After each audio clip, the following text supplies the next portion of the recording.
Shri Ganapati Sharada Gurubhyo Namaha Charitam Raghunathasya Shatakoti Pravistaram Ekaikamaksharam Pumsam Mahapatakanashanam. Welcome to all for this session on Sri Rama Manasa. Since the last chapter, Lord Shiva is telling various reasons why the Lord Parabrahma took incarnation in a manifested form as a incarnation as a human being in the form of Sri Rama. The great Lord Shiva then replied with smile, there is no one enlightened or deluded. Man instantly becomes what the Lord Raghu's wills him to be in a particular moment. Because Shiva was narrating at the end of the previous chapter how Narada himself cursed Vishnu, at which Parvati was wondered to know how the great devotee of Vishnu, that is Narada, how he can get into the delusion and curse the god himself.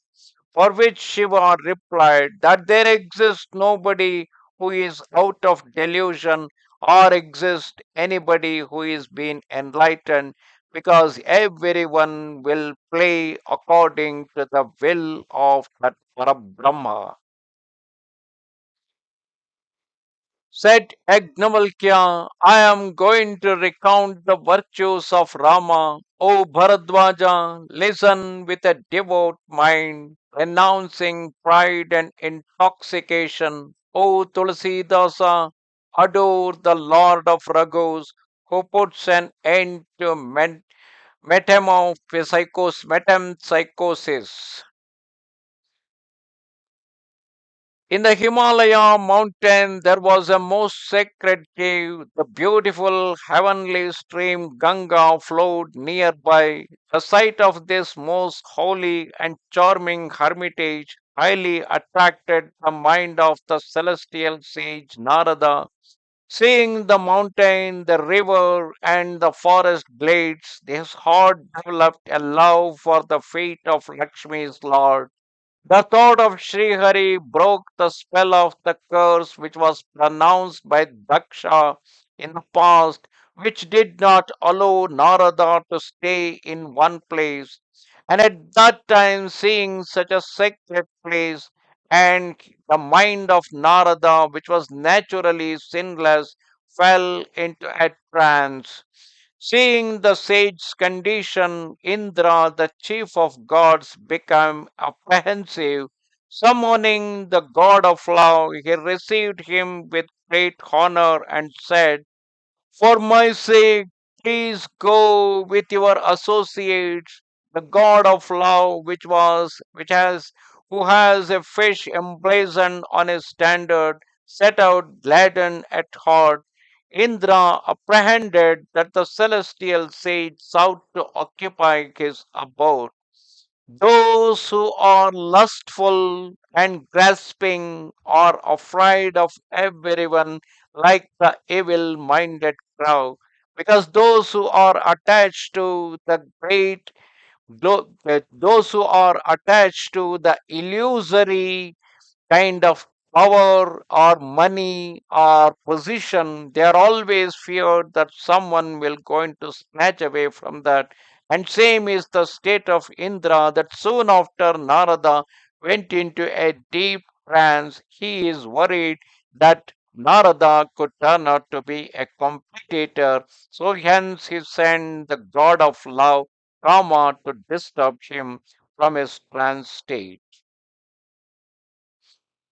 Just as a foolish dog, on seeing a king of beasts, should run away with a dry bone, fearing in his crass ignorance lest the lion should rob him of it. Indra, too, in his shamelessness, thought as above. Why the king of the forest, that is the lion, will go and snatch the bone away from a dog? But the dog do really think like that. That is what is the state of Indra on seeing Narada in the deep trance state. When the god of love reached that hermitage, he created a semblance of the vernal season by his illusory power. Many colored blossoms appeared on the trees of different kinds. Cuckoos sang and bees hummed. Delightful breezes, cool, soft, and fragrant, blew, fanning the flame of passion. Ramba and other heavenly damsels who looked ever young and were all past masters of amorous sports sang in undulating tones of various kinds and sported in many ways, ball in hand. The god of love was delighted to see his associates there and employed a variety of devices, but his amorous devices had no effect on the sage. Guilty, Cupid was now apprehensive of his own destruction. Can anyone dare to trespass the bounds of him who has the Lord of Lakshmi as his great protector? In dire dismay, the god of love with his accomplices acknowledged his defeat and clasped the sage's feet, addressing him in accents of deep humility.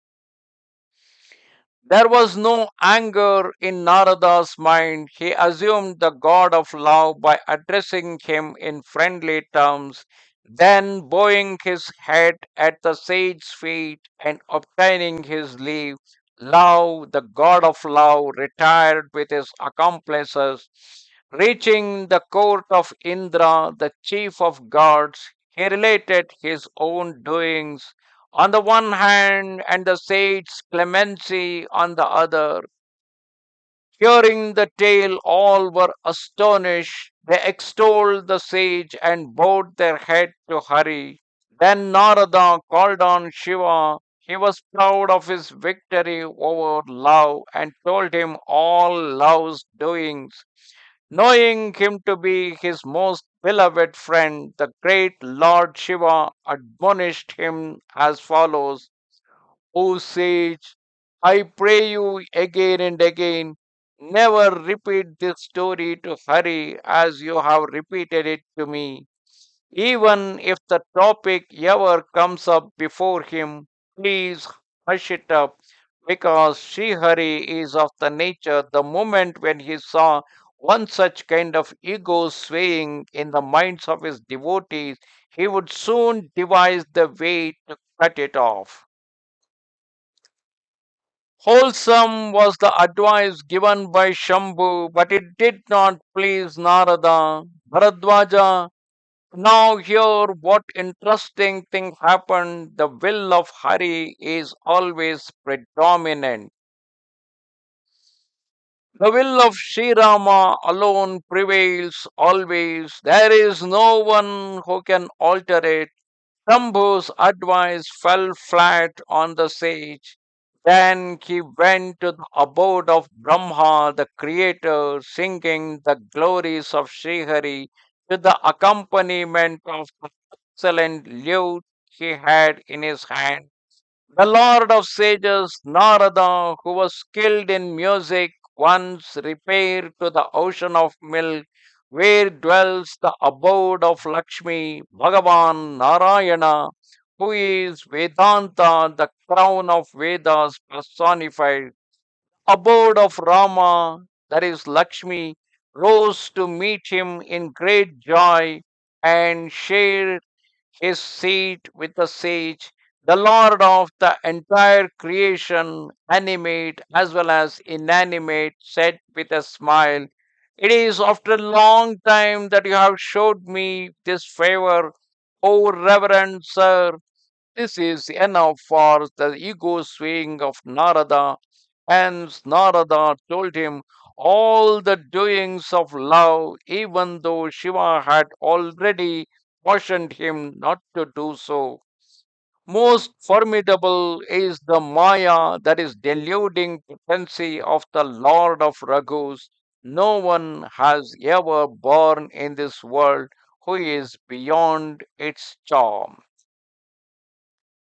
With an impassive look, Yet in coaxing accents said the Lord, by your very thought, self delusion, lust, arrogance, and pride disappear. O sage, the mind of him alone is susceptible to delusion, whose heart is devoid of wisdom and dispassion. You are steadfast in your vow of celibacy and resolute of mind. You can never be smitten with pangs of love.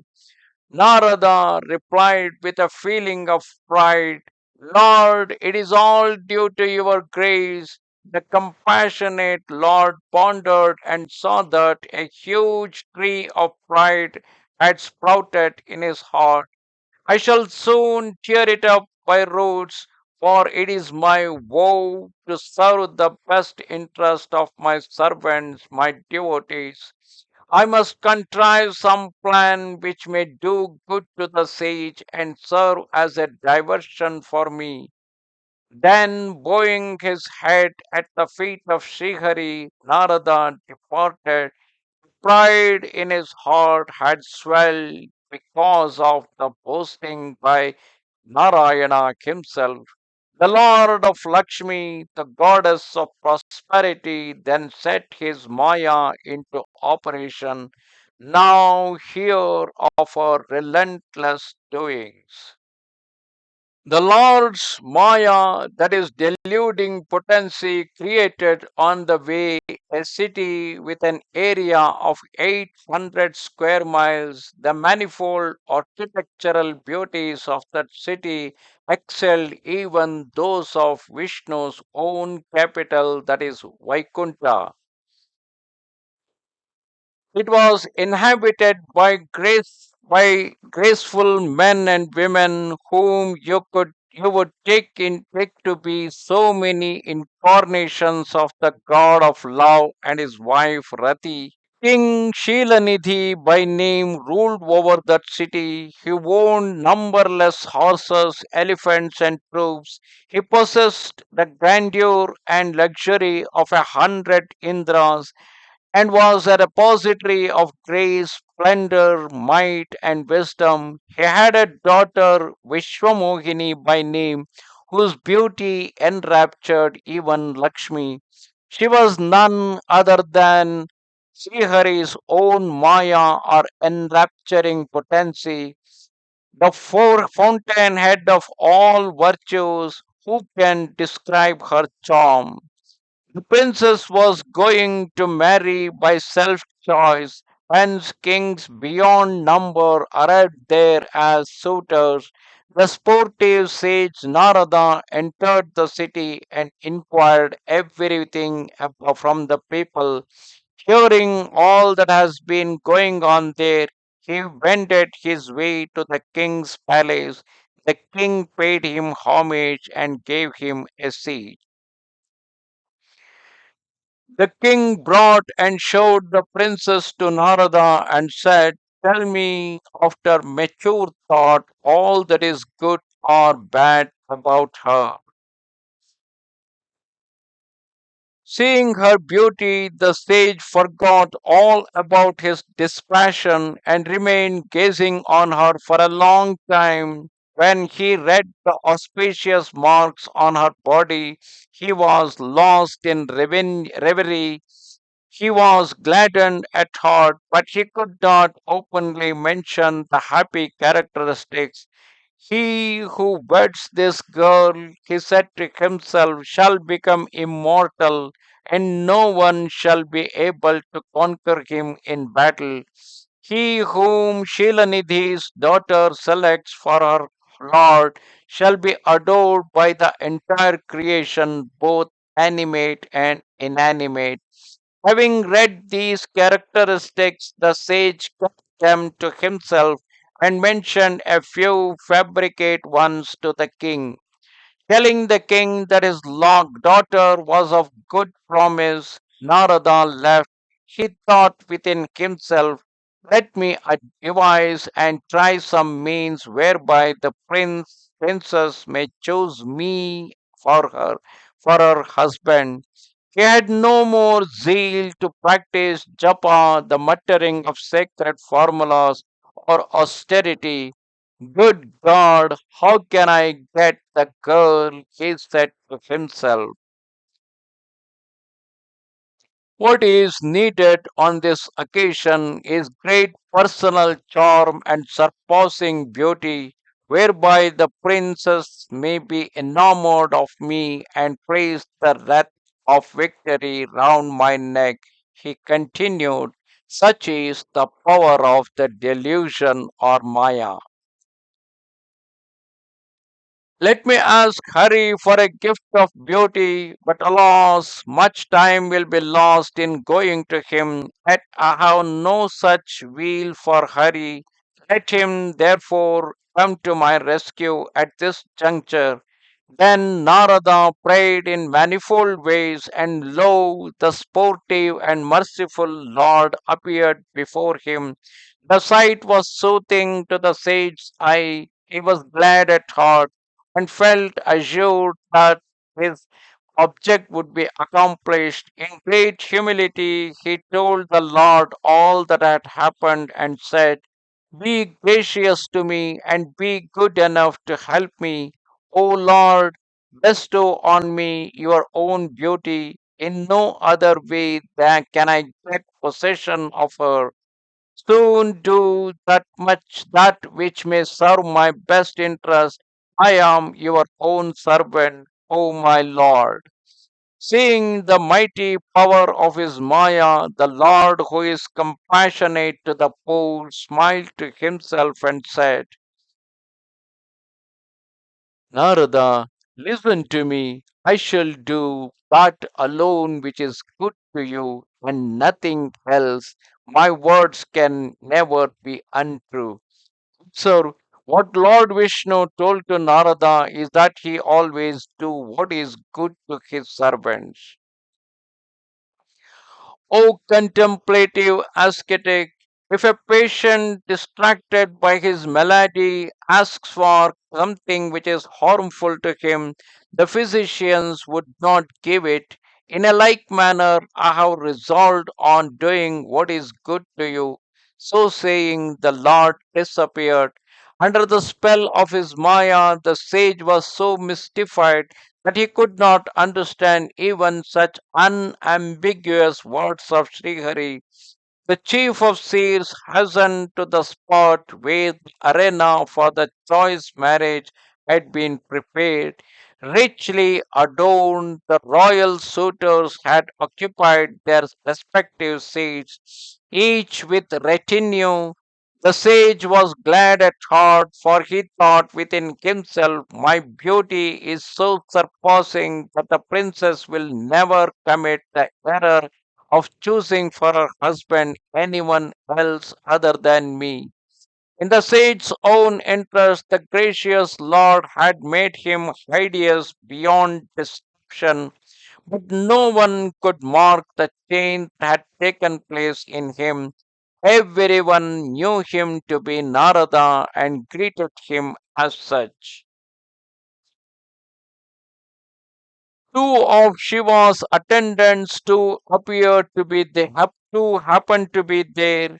They knew the whole secret and disguised as Brahmanas went about seeing the fun.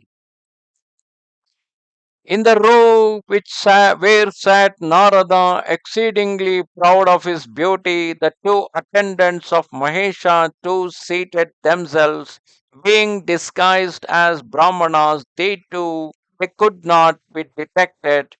They flung sarcastic remarks at Narada, saying, Hari has given this man such excellent beauty that the princess will be enamored to look at it and shall certainly choose him, taking him or Hari himself. The sage was under the spell of delusion, for his heart had been stolen by love. Attendants of Shiva felt amused at this and greatly enjoyed the fun.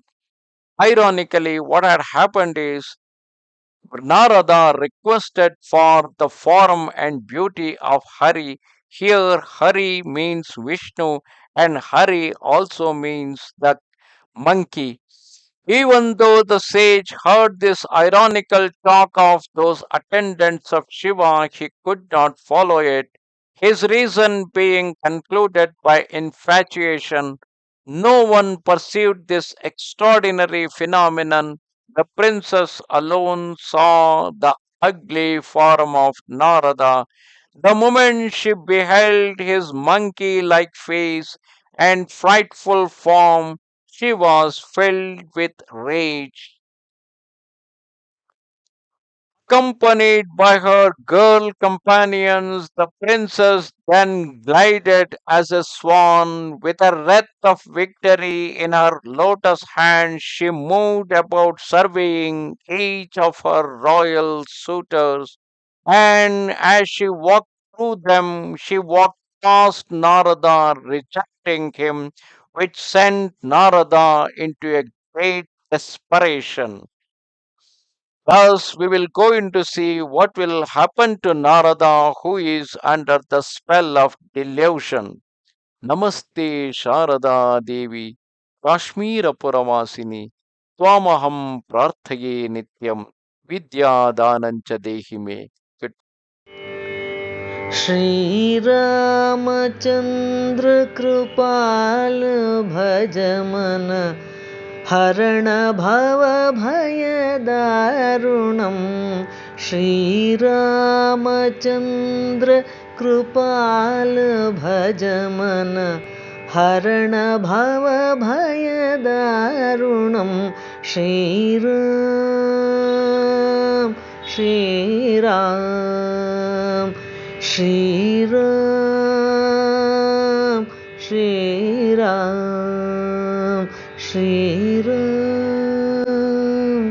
Shriram